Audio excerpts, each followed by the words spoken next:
What's up, YouTube? So getting right into chapter 10 of Two Blue Vortex, we see that Jura was on demon time.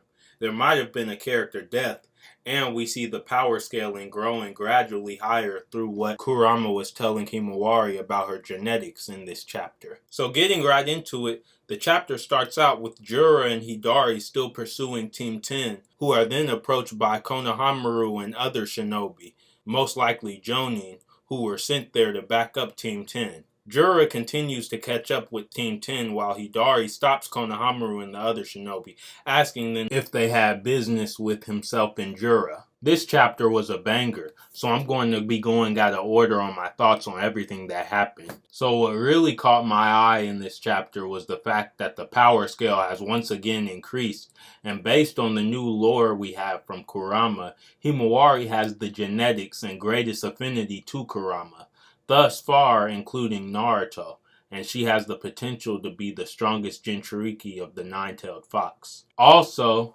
we see that even though Boruto shrugs off the fact that his karma can grow unstable when it resonates with Kawaki's karma, we know as readers that it will be very important moving forward in the story. Once Momoshiki makes his grand appearance in Two Blue Vortex, it's really going to shake up things in the manga. Back to this chapter, Jura was pursuing Team 10 and Himawari by flight by shooting off yet another tail beast bomb from his Rinnegan, and eventually knocking the bird that they were flying on down to the ground while confronting them there. While Team 10 was still calling for backup, Jura said that it's a shame he has to end them while they have such great teamwork. Himawari and Kurama have a talk inside Himawari's consciousness, where Kurama goes over the details of his revival and how it might be fate that he was reincarnated into Naruto's own daughter. Back to Konohamaru and Hidari, Sarada and Sumire soon arrive at their location, prompting Hidari to suddenly attack Sarada with the Chidori, to which Sarada quickly activates her Sharingan, dodges Hidari's attack, and then counters with her own Chidori. Now, this is a good feat by Sarada. With only her base 3 Tomoe Sharingan, she reacted to and countered Hidari with her own Chidori. I'm interested in knowing how Sarada trained over the time skip, and with who as well. It could have been Sakura, but I could see if Kakashi gave her tips on using the Sharingan to its highest capabilities, because Sarada and Kakashi had stamina issues when using the Sharingan in battle. Back to the chapter, Jura is on demon time. Himawari tries to run up and kick Jura in the face, but Jura catches Himawari's leg and breaks it on the spot. Jura then conjures up a tree that once again absorbs Himawari into it, but in an act of desperation to save Himawari, Inojin tries to save Himawari to no avail as Jura brutally impales Inojin with his wood release. I feel like it's too soon to say whether this is the death of Inojin or not, because the chapter ends with no clear answer as to if Inojin passed away or is still alive by some chance. But if Inojin truly died, then I can see this occurrence having a small snowball effect in turning Kawaki against the leaf. Why, you ask? Regarding Naruto Shippuden, Ino and Sai have both had great losses, with Sai losing his brother who he loved, and Ino who lost her sensei Asuma Sarutobi, and then later lost her father Inochi Yamanaka in the Fourth Great Ninja War. So I believe both of them losing their son will stir some emotion in their relationship, and Ino and Sai will once again face grief in their family. And if all of that is happening while Ino is trying to keep Shikamaru and Boruto's collaboration under wraps, I feel like Ino will stir something up just with going through all that grief. Ino has definitely had her own fair share of losses throughout the story, with Asuma, her father, and possibly even now Inojin. I just believe with all of that going on, Kawaki is definitely bound to see some kind of evidence that Shikamaru is working with Boruto. And speaking of Kawaki, he ended up scolding Shikamaru in this chapter, as Shikamaru didn't tell Kawaki that Himawari was in danger sooner. So I believe now Kawaki truly does understand that Boruto was really there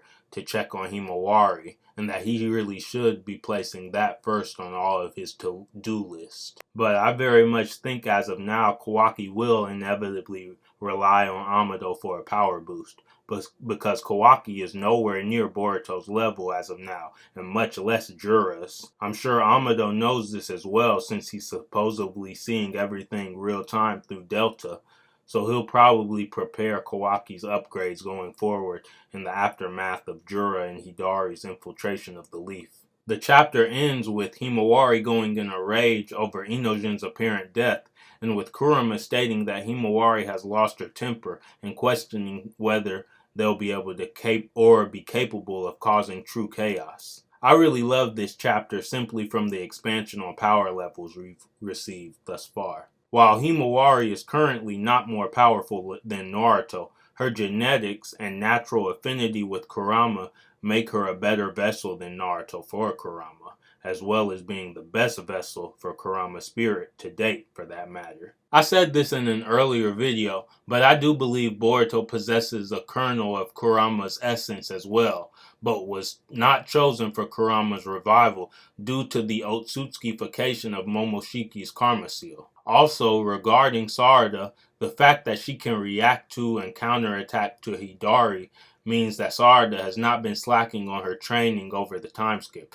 and that if she's this strong with only her 3 Tomoe-based Sharingan, she must be busted once she uses her Mangekyo Sharingan. But tell me, what was your favorite part of this chapter? I'm personally looking forward to Himawari's rampage on Jura. I think it'll be a lot like Naruto's beatdown on Haku in OG Naruto, because in both instances, this instance and that instance, it will be Kurama helping his Jinchuriki on a rage-filled ass-whooping at the beginning of the story. So I gotta say, Kishimoto has been doing his thing. Two Blue Vortex is already 10 chapters in, and he's perfectly went 10 out of 10 on all of the first 10 chapters. This has gotta be a big middle finger to all the Boruto haters who are still saying that Boruto is trash.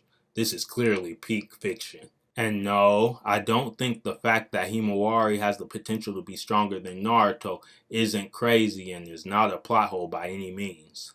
We clearly were already made aware of the Biju's inherent revival after their death, meaning they can't truly die. We learned this back in Naruto Shippuden. And also, Naruto literally made it with Hinata Hyuga, a Hyuga, someone who is derived from the Otsutsuki, meaning Himawari was destined to have good genetics. And the fact that Himawari is Naruto's daughter makes her even that much better of a vessel in the long run for Kurama. Having said that, as far as Sarada goes, I really do want to go over the details of her training later on in the story, or sometime next chapter or a couple chapters going forward. We didn't see much, but Sarada's brief little scuffle with Hidari is very impressive nonetheless. But let me know what you guys think in the comments below. And if you haven't already, check out my previous video, which is a sequel to one of my most popular videos. The dynamics between Momoshiki and Ishiki Otsutsuki was definitely a good video,